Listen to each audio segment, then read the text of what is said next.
With your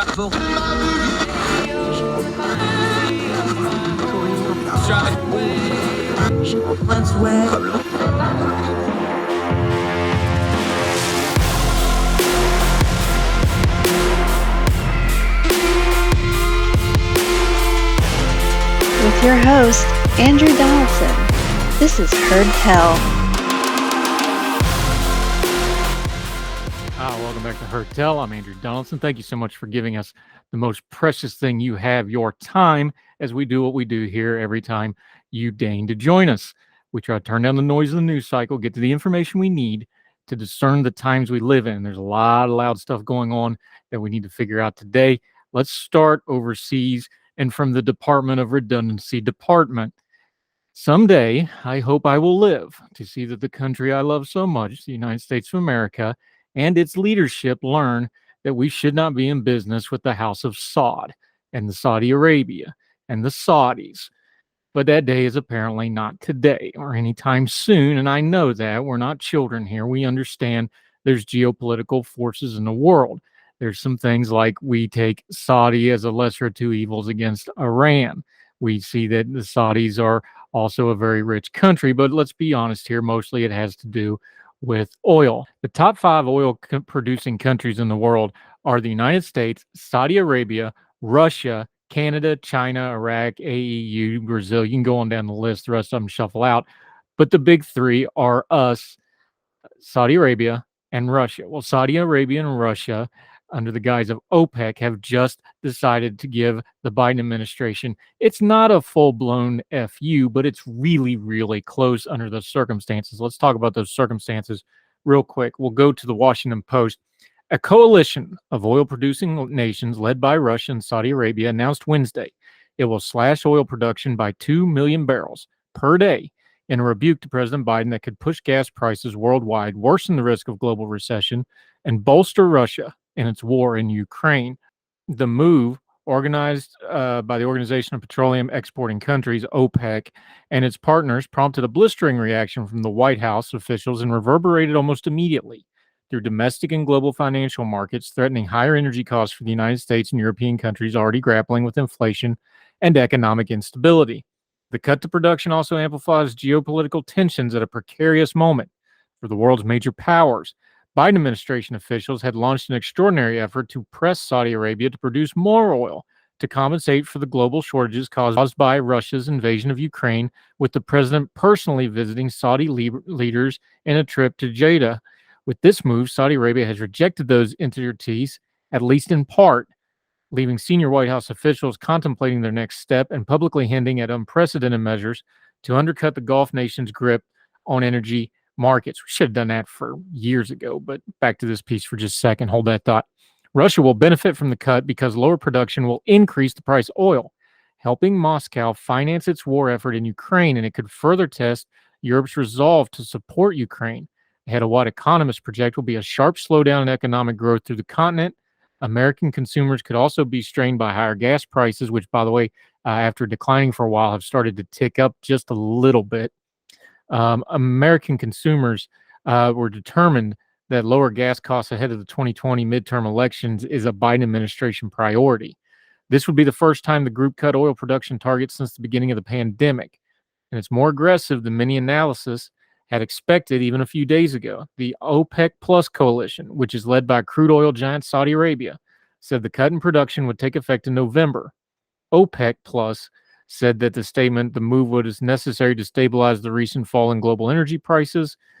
The president is disappointed in the short-sighted decision by OPEC Plus to cut production quotas while the global economy is dealing with the continuing negative impact of Putin's invasion of the Ukraine.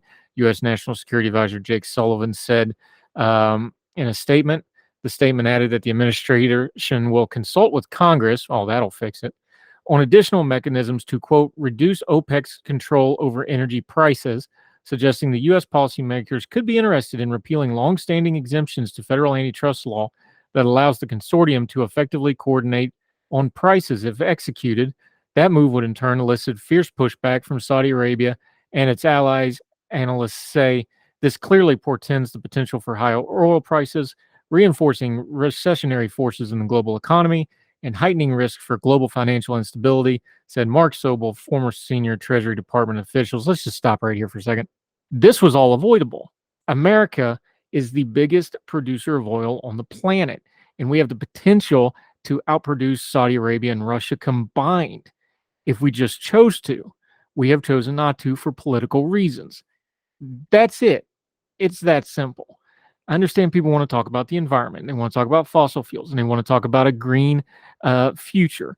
I'm all for all that. Start with the reality you live in, though. Okay? The Wright brothers didn't start out trying to land on the moon. They started out trying to figure out how to do powered flight. If you want a greener future without so many fossil fuels, you have to start by acknowledging that the world runs on fossil fuels right now, today, in the year of our Lord 2022. Fossil fuels is not just how the world runs. It's not just how people get around. It's not just what powers industry. It is the currency and geopolitical forces. And to strip yourself of that currency means that you become a bit player in those forces and you become subjective to what other people want to do. Now, let's just be blunt here. Every administration of my lifetime has played way too much footsie with the Saudis for various reasons, from incompetence to naivety to outright corruption. And it's a bipartisan problem. So just go ahead and miss me with that. We keep dealing with these folks in Saudi Arabia and the House of Saud and all the human rights violations and all the nonsense and their wink, wink, nudge, nudge at terrorism. And you go right on down the list of all the problems that are going over there because we want to keep gas prices cheap here. Thing is, we could be doing this ourselves. But politically, we want to, with one hand, talk about green energy, talk about a clean environment, and then on the other hand, cut our own throats when it comes to geopolitics that make us more dependent on the oil of others than ever before. Let's be blunt here. The president, when he ran for office, it's on video, I'm not making this up, he said, we're going to end fossil fuels. Well, when that happens, that has an effect. Now, the war in Ukraine drove up gas prices. The global recession and inflation drove up gas prices. Not all the gas prices going up was the president's fault. We have talked over and over again till we're tired of it. Gas prices in the economy are something that the president gets too much blame and too much credit for. But he does get some of the blame for some of that because the policies he adheres to. So then he has to turn around because he cannot, with his political background and with his party and with his previous positions and political and ideological positions on things like the climate and the environment, he can't just openly say, we're just going to produce more oil, which is the simple answer to all of this. So instead, he had to go hand in hand to the Saudis in person.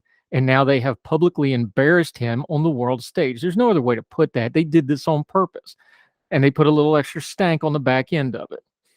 They embarrassed our president and they embarrassed us because they can. They're jerking our chain to get more concessions and to keep their power over us in this area.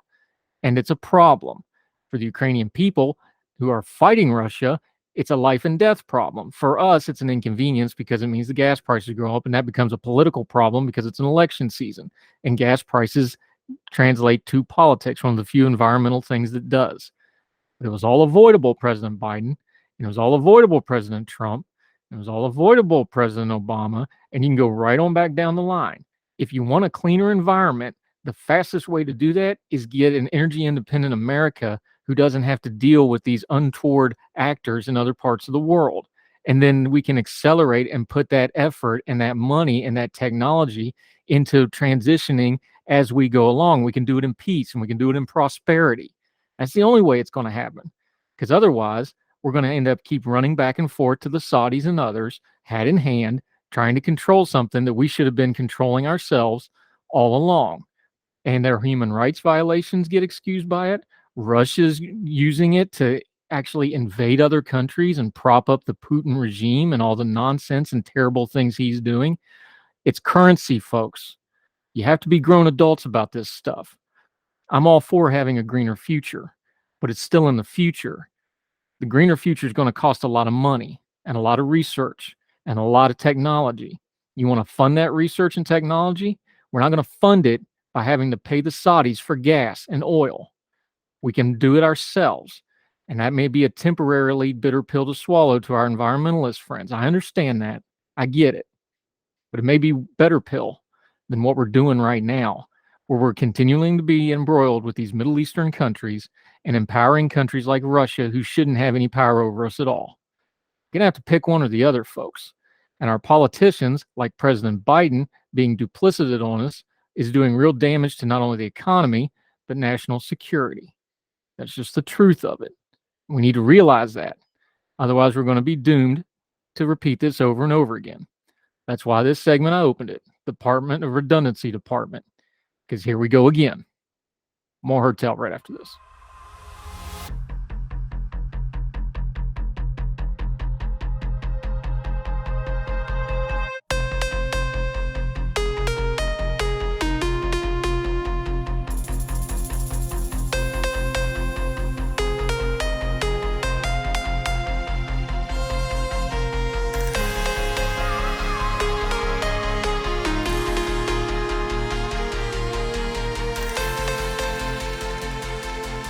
Going back to Hertel, we talk about mental health a lot on this program. We bring on mental health experts, just like we bring on economists and lawyers and everything else, because it's important. If your head ain't right, your politics and your culture don't really matter that much. You can't take care of yourself, can't take care of anybody else.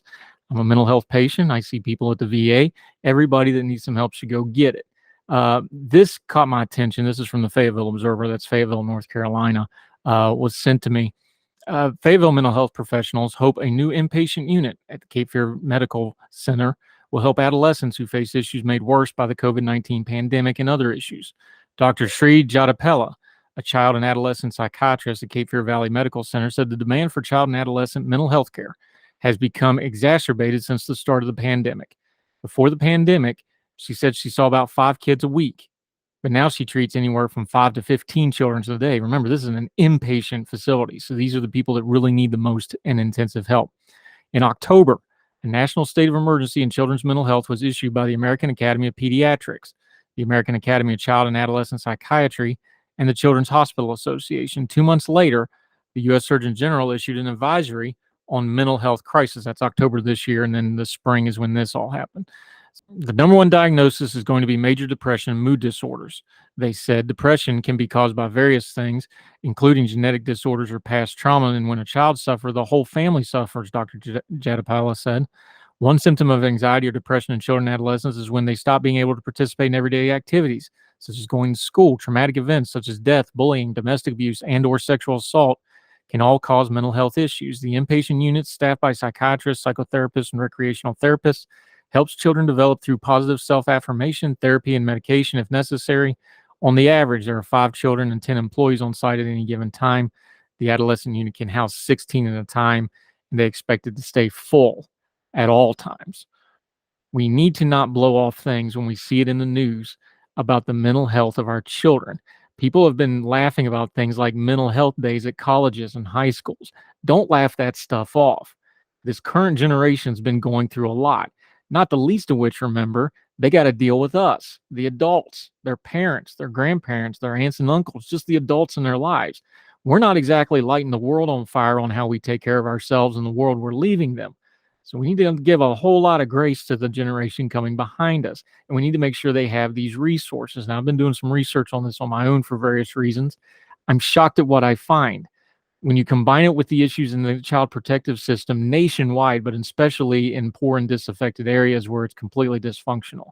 When you look at the healthcare system for pediatric children, especially those that are uninsured or underserved, it's a shocking mix of really bad stuff.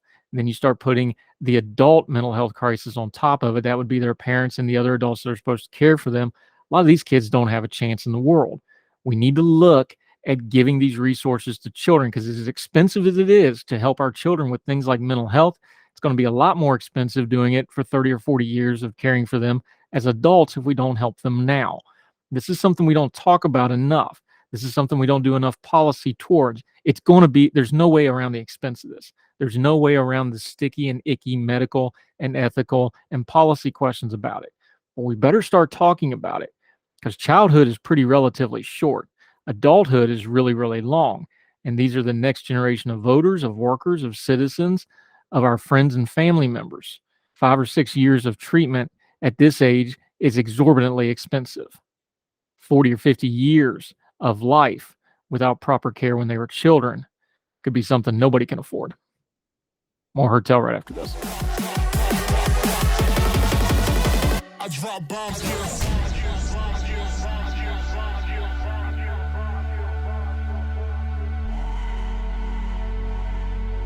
Now let me see you go off like a bomb.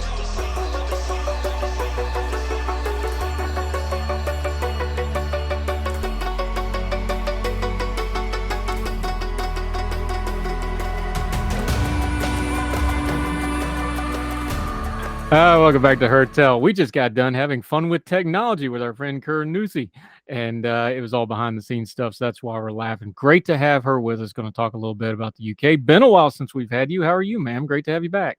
Good. In a different country this time, so it's feeling like I'm talking about UK policy in the United Kingdom versus the US for once. Yeah, you're hard to track down because you're one of them world traveler folks, but that's good because we like the perspective on it. Let's start right there. We're going to be working off your piece in the New Statesman. We're going to talk a little bit about freedom of speech, restrictions, online restrictions of things, especially with technology. But perspective is a big deal here because, especially the American audience, we have a very innate sense of freedom of speech because of the way our system of government, because of the Constitution, because of the way we grow up with those freedoms. That's not the same everywhere else, though, is it? No, I think the biggest difference when it comes to free speech is America has the First Amendment and can look at the First Amendment and the Bill of Rights as kind of the starting point for civil liberties. Whereas in different countries, especially in the UK, it's just a completely different legislative system and a completely different way of talking about free expression. Yeah, and this kind of goes to a lot of things is because right now in the UK, there's a lot of turmoil, political turmoil, economic turmoil. We just went through the things with the passing of the Queen. You know, when I do my spiel for somebody like you on this program, I tell you, hey, we have a little different rules here in America than we do in the UK. There's things you can say. There's things you can't say. There's things I can say doing UK media hits that I can't say in America. When I go to UK, they talk a lot about libel laws. Like you can't talk about people a certain way on UK media that I can say in America. They can cuss. We're not supposed to be saying naughty words on that. It's a very important distinction when we get into rights, though, understanding that when you go over there or when you're over there and come back over here, it's really different. And the laws are reflecting that as well. Yeah, I think the way that we talk about free expression in the United States, we've got how do we moderate content online? How do we talk about speech and protest culture and the ability to say things in public? And then when you talk about the United Kingdom, just a completely different legislative structure. So where I come from, the world of tech policy, America, when you talk about what you can say or moderate online, you're talking about Section 230. But in the United Kingdom, they don't really have the equivalent of Section 230 and are currently trying to create what they think is a world-leading online safety law, the Online Safety Bill. Does it function the same way as you'd expect speech regulation to function if you were an American? I don't think so. I think it's a completely different beast that focuses a lot more on regulating types of content and defining what types of content should or should not be online, versus a more free speech focused perspective that would be grounded in the First Amendment or grounded in a free market, if that makes sense. Now it does. Kir Nuthi joining us. She's Senior Policy Analysis at the Information Technology and Innovation Foundation Center for Data Innovation. You got to get you a nickname or an acronym in there somewhere. That's a lot. Let's go to what you said in this piece, though. One of the things that we get into with these, and you kind of lead off with it, people want to talk about what's legal. People want to talk about what's harmful. People want to talk about what should be legal and harmful, what should be illegal because it's harmful. That's kind of the nut of a lot of this. It's how do you do speech? What do you do with it? You lead off with it. So why did you use that as an entry point to talk about this particular piece of legislation? I think it's a great way to talk about the piece of legislation because at its core, the Online Safety Bill is a set of legal obligations proposed on online services to moderate various forms of content. Now, that's not just what is illegal online and what is illegal offline. It is legal and illegal content on user to user and search services. So when I say user to user, it's like you and me talking to each other online at its core, and then search services being the classic search engines. How do I Google something or Bing something to figure out what's going on? It moderates through types of content. Illegal content, not necessarily meaning like classic criminal offenses. It's supposed to be priority illegal content and content defined within the bill as new criminal offenses on top of already illegal offenses. And then we've got what is classified as legal but harmful content. Some people distinguish this as content harmful to children. I tend to group this with the content harmful to adults, also covered within the online safety bill. It is content that presents a material risk of significant harm to an appreciable number of children or adults in the United Kingdom, which, if that sounds like a mouthful, it is, but it is also a subjective mouthful of like what services must do for a list of content that has not been clearly defined yet. And maybe in a lot of aspects should not necessarily be what's getting regulated.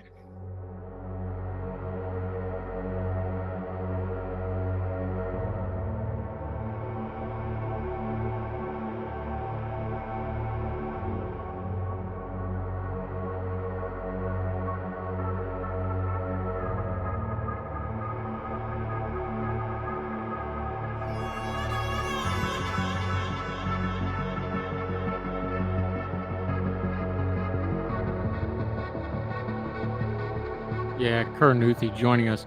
You point out that this is a very expansive proposal. They're not just talking, people start talking about content, they're thinking, YouTube, they're thinking Twitter, Facebook, things like this. This goes way past this. This goes into peer-to-peer stuff. This goes into WhatsApp, Signal, iMessaging. These are things that have end-to-end encryption things. They're actually promoted as having privacy and security to them. And this is what they want to get into, is the content required in that. Now, to the average person, those are paramount to private individual conversations. This is where this starts getting really sticky because, yes, technically it's content on a platform that you agreed to use on. The governments are looking at trying to regulate that, and people are going, wait a minute, this is my personal free speech. This is the swamp of this sort of thing. This is where it gets really complicated. Yeah. Yeah, I mean, this bill is, as you mentioned, incredibly expansive.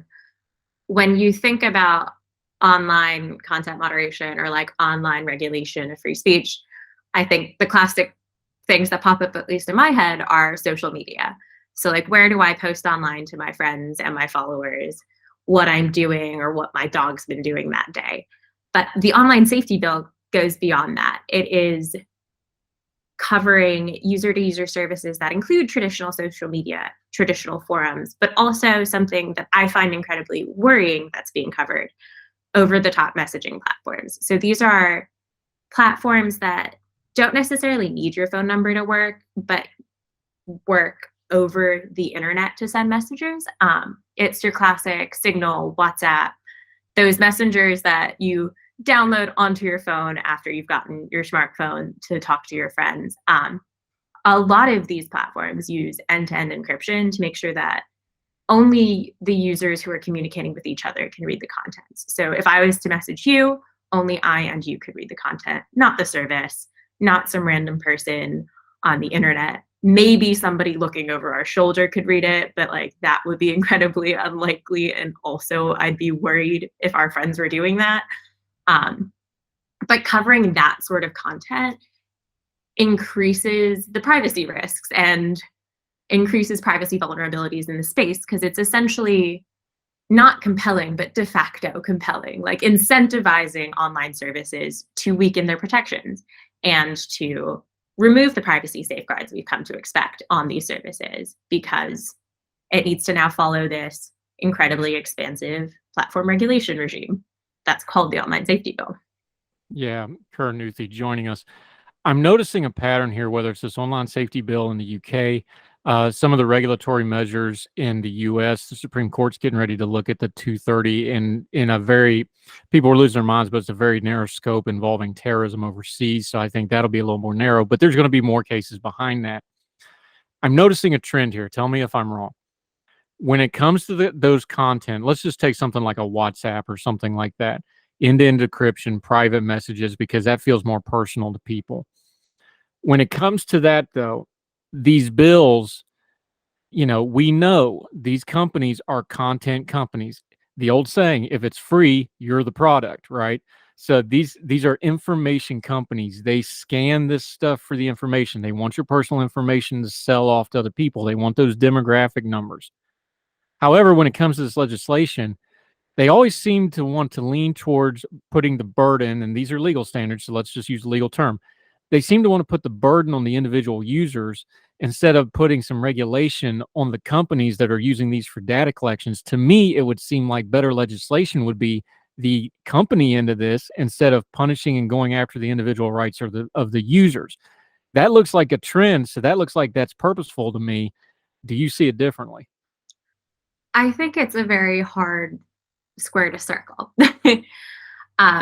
I think the online safety bill really does focus on getting online services to regulate the way that Parliament and the coalition in power at that moment think is best, be that with regards to free expression or with regards to privacy. But I think at the end of the day, regulation like this is going to make users lose. If the bill passes as is, we're going to face it in the UK and probably extraterritorially in the US and internationally, incredible changes in what we can and can't say online, and also incredible changes in what services are allowed where, especially with regards to encryption. If the bill passes and it covers these platforms, we've already seen services say, well, this is too much. Let's just think about hypothetically refusing to listen to the mandates.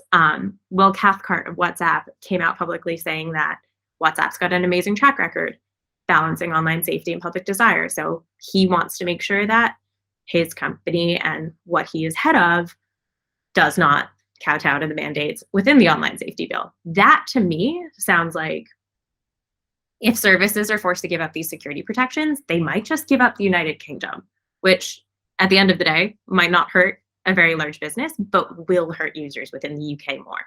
Yeah, Kir Nuthi joining us. You just touched on it.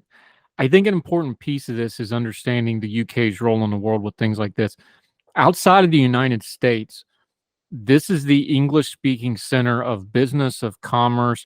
There's a lot going on. Laws in the UK have far-reaching effects because London is a financial center. We saw it with the Russian regulations was a good example. How many of the Russian oligarchs that were getting sanctioned, how many of them have places and businesses in England? All of a sudden, everything from penthouses to soccer teams to almost all of Belgrave Square. The laws in the UK are wide-ranging. Speak on that, because if you don't have a freedom of speech, if you don't have tech protections in one of the financial hubs of the world, and also where a lot of dissidents from foreign countries flee to, they go to the UK, a lot of them do. This could have some far-ranging implications far beyond just free speech online. This has political ramifications. It would have financial ramifications. The UK is a world leader on this, and I think that's a perspective they need to keep in mind because, like you said, if these companies start giving up the UK, that's going to have a lot of ripple effect. I think that's exactly a scary part of the bill. The bill's regulating services that have a significant number of UK users and or treat the UK as a significant target market for their service. I can't think of an online service that wouldn't opt in to one of those, at least as like part of their long-term strategy goal. Like say it's an American company that focuses only in America. If the goal is to go internationally, the UK is always going to be a natural market to add, which means this bill will have extraterritorial impacts. Kind of the same way that we see the content moderation laws like Section 230 get mentioned in international news, we're going to see the online safety bill get mentioned in international news, because it's hard to regulate the internet as just a country. I'm talking to you from the UK and you're talking to me from the US. International content right there. What I say on Twitter will go far past the boundaries of the country I currently live in. And that is just the nature of the internet. It was designed to be international. So any regulation in this space is going to have ramifications. So if something's not allowed in one country because it's on a list of content that needs to be moderated, it might be easier if that just slowly becomes the norm for everyone. That's why it's incredibly important for online services and for governments to focus on free expression and privacy as things to think about and consider when they're making regulations. I'm not going to say that it's possible to protect both. There's significant trade-offs between online safety and civil liberties. You can have free expression and you can have privacy, but you have to choose what you're going to protect when it comes to regulation. And undermining free expression and compromising user privacy the way that the online safety bill does, I don't think there's a win in there right now. And that's why it needs to be amended. Yeah, and you touch on it, Kir Nuthi joining us. Let's just take a real world example here. We're getting ready to have a court case. The Supreme Court's going to take up a terrorism case with Section 230. There's built-in things to this bill. Let's just use the example. If you have a country like Iran where there's known terrorist activities, well, we need to be able to read the encrypted messages to see if there's terrorist activities. Well, there's also things like the LGBT community where that can get you killed if that information gets out. That's where this stuff gets really hard, because it's like, okay, people that are protecting privacy isn't just a buzzword. It's something that's saving their life, that's keeping them alive. That's, political dissidents, the same thing. Countries where the LGBT community is outlawed. You pick anything you want, dissent in Russia, dissent in Ukraine, pick whatever you want. The real world ramifications of this stuff, those are also going to be the same places where they're going to argue things like, well, we need to look for terrorism. We need to look for criminality. You said it a minute ago. I don't know how you square that circle. I really don't know how you square that one, because there's no way that you're getting in that water without getting the clean and the dirty at the same time. I mean, that's why anonymity it's a hard topic to talk about, but it's so important. Arab Spring, Black Lives Matter, dissidents, human rights activists, abuse survivors, LGBT youth who don't feel comfortable coming out yet. These are diverse communities that rely on platforms that use privacy safeguards like end-to-end encryption to keep their content to themselves. Opening those spaces up to now new regulation, which would potentially introduce weaknesses, puts those communities at risk. And that is a situation nobody who relies on anonymity should be put in. It's maybe on the extreme end of examples, in the sense of like threats of persecution and violence being critical to anonymity, sure. That's why including private communications in the scope of the online safety bill is just so damaging. It's real world harm and real world issues that are a matter of safety. And choosing to protect people and create online safety in one regard, while also opening up this chasm of privacy issues, is not a solution.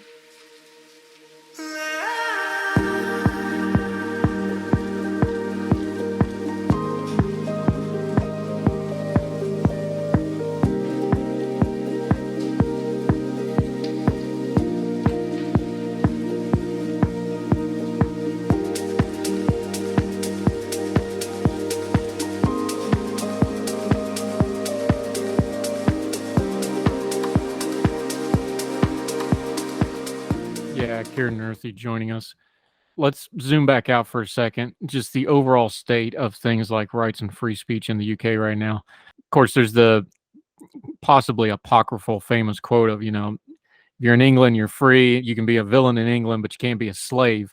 This kind of legislation worries people because they're worried about if your private communications are taken away, if your internet, which is a huge freedom that's new to the world and new to most people, but now we have generations of people that are used to it. If that freedom of information and knowledge starts getting taken away, they're going to start feeling more slave than just a villain with this kind of legislation. What's the overall status of rights and free speech and the information age in the UK today as it currently stands? It can be really interesting in the sense of what I remember, the Euro Cup, there was all of that hate getting popped out on Twitter. But then a few days later, people were arrested for their tweets. I remember when I was growing up, there was the news headline of the dog whose owner got arrested for making his dog promote incredibly horrible anti-Semitic things. Social media and conversation on social media has offline impact in the UK. 11 people were arrested after the Euros last year for being suspected of sending messages on social media. The messages on social media were disgusting. Like, no one should be as hateful as the hate getting spewed during the Euro Cups.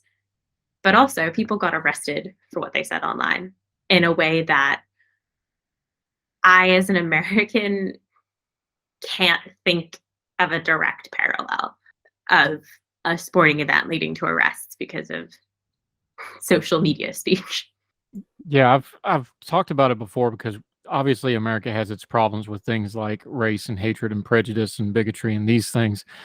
But then also sounds like we don't have to have sports events in front of empty stadiums over it either, which happens frequently in Europe. I mean, I've seen that in person living over there before. I could get on my high horse here. I don't know how you solve some of these problems. I do know this part of it though. I know that there's no version of this where everybody's solution isn't going to be the government has to use a lot of power to fix these problems. That's how all these are going to end. And my fear is anytime you go to give the government power to fix a problem, that's when abuses start, that's when overreach starts, and that's where the accountability stops. Is that a legit fear with this legislation as you've laid out? I think this legislation is incredibly worrying for the amount of power it gives government officials. The online safety bill gives, in my opinion, far too much discretion and far too much power to the Secretary of State for Digital Culture, Media, and Sport. Secretary of State being the MP in charge of digital culture, media, and sport. They and the regulatory agency charged by the online safety bill, Ofcom, which is, I think, an acronym for the Office of Communications, but is really like the telecom and media regulator. Those two government institutions, one being a person and one being an agency, have the ability to change the rules. They have the ability to look at the legislation and then define what is legal but harmful and define what is illegal. The Secretary of State specifically has the ability to essentially redefine what specific content the online safety bill's duties of care, so like what content is supposed to be removed or moderated or proactively explained in terms and conditions, essentially changing the standards of what can and can't be allowed online or must be specified in terms of conditions based off of what I consider a political appointee. Like the Secretary of State for DCMS is a political appointee who is chosen from a pool of members of parliament and changes based off of who's the prime minister. So that means that a political party can, and a political party's desires can essentially politicize what is content that can be moderated. And I don't see anything more terrifying than politicizing what we're allowed to say online. Conservative Party leadership might have one opinion, then, well, like another Conservative Party leadership. Liz Truss's administration might have a different view than Boris Johnson's, and they will definitely have a different view than Labour Party leadership or Liberal Democrats Party leadership. Letting one person and one regulatory agency change the game whenever the political tides shift is inconsistent, and also just means that free speech becomes whatever a political party wants, which doesn't sound very free. No, it's not. And just to reiterate for the American audience, UK's got a parliamentary system. So with the exception of some, limited judicial reviews on certain things, whatever Parliament says pretty much goes legally over there. And that's your concern, because the American audience is sitting there like, what's she talking about? You have this, and that. You don't have a written constitution in the UK. You have whatever Parliament says, with very few exceptions, goes. And as we see right now, Parliament has, maybe some changeover coming. It is worrying, and that's a piece that the American audience needs to understand about the UK and this bill in particular and how it works over there, right? Yeah, if the system changes based off of political tides, based off of what the Secretary of State changes within different lists of content that needs to be moderated, removed, or specified in terms and conditions, online services can very easily try to find a way to integrate those product changes for their global user base, essentially saying it costs too much to splinter the internet and moderate one way in the United Kingdom and moderate one way elsewhere. Maybe we should subject non-United Kingdom internet users to similar moderation constraints. That means that the political leadership of the United Kingdom, if they choose to redefine what is legal but harmful content, or choose to redefine the definitions at play in the online safety bill, are opening up a global user base of online services to reinterpreted content moderation practices. My brain immediately goes to an article where a Labour member of Parliament came out saying that incels and climate deniers should be included in extremist content. That is a change that has already been specified by a member of Parliament as wanting to be added into the system after the online safety bill. If that's going to happen under Labour leadership, then Conservative leadership could have a different story next time round. So there will be stark changes between political appointments in a way that is frankly ill-advised for a level of stability. Concerning stuff, tough topic. Kir Nuthi does a great job explaining it to us. We'll have you back again. It's good to talk to you again. Yeah, it was lovely to talk to you again. Appreciate you breaking this down for us. Until we get you back on Heard Tell again, and we're going to link to this piece. Make sure you read the whole thing for yourself. In the meantime, let folks know where they can follow you, keep up with what you got going on, whether you're there, here, or yonder, because you move all over the place. Every time I talk to you, you're on a different continent. Let folks know how they can keep up with you until we talk to you again, my friend. Yeah, you can find me on Twitter at Kir Nuthi, or you can follow my amazing team's work at datainnovation.org. I cover some of this stuff, but we have amazing work on artificial intelligence, data divide, and all of these other issues of facing technology and future technology. Yep, we'll make sure to keep up with that. We're going to have you back on because these issues are just going to get more complicated and louder. They're not going anywhere. Kir Nuthi, thank you so much for the time. And if you're looking for your glasses, they're just right there on top of your head. Have a great day. Appreciate the time. We'll talk again real soon. Awesome. Thank you so much, Andrew. Thank you, man.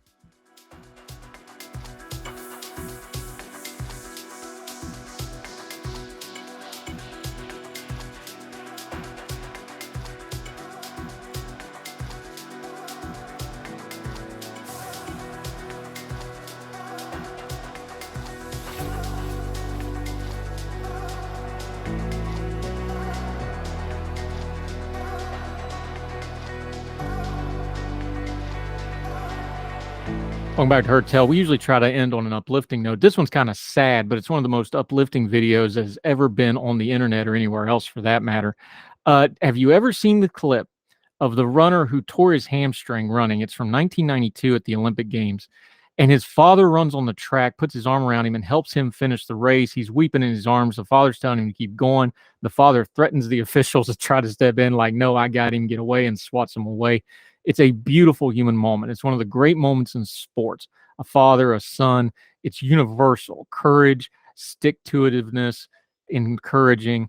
It's wonderful. That guy's name was Jim Redmond, and his son was Derek Redmond. It was the 400-meter semifinals at the Barcelona Olympics. It's 1992. And one of the Olympic Games' most poignant and iconic moments of all time. Jim Redmond has died at the age of 81. This is from CNN Sports. It is with great sadness I am writing this post to share the news that my hero, best friend, my father, has passed away, Derek wrote. There's so much I could say about this man, but he was truly one of my heroes in life. Anyone who knows me or has heard me present will know how much he inspired me in life, how close we were, and what he meant to me. To say he will be greatly missed is a true understatement. Before he became injured in the semifinal, Derek had been one of Team Great Britain's brightest medal hopes in Spain. He had qualified fastest in the first round, won his quarterfinal, and was continuing the form he had displayed in the previous year as part of the 4x400-meter relay squad that had won a gold medal at the World Championships. But as he passed the 250-meter mark in his semifinal heat, Derek tore his hamstring. This is a terrible injury, by the way. His second consecutive Olympic disappointment after an Achilles injury 4 years earlier. As his competitors crossed the line, Derek hauled himself off the floor and began hobbling on one leg towards the finish line alone until his father emerged from the stands, waving off the attentions of the stewards to help. Images and clips of Jim consoling his son as they crossed the finish line together, accompanied by a standing ovation, have since become iconic and is used as an emblem of the Olympic spirit. I love that video so much. It's one of those things that every time it pops up on my Twitter feed, I make sure I resend it. There's just so much there. It's such a human moment. Probably important to remember that Jim Redmond didn't think of that as a viral moment. He didn't think of it as something being the Olympic spirit. He didn't think about it as anything other than a natural reaction to a father going to assist his son. That's the way all greatness starts. The simple instinct to do the right thing. A lot of lessons in there for us all.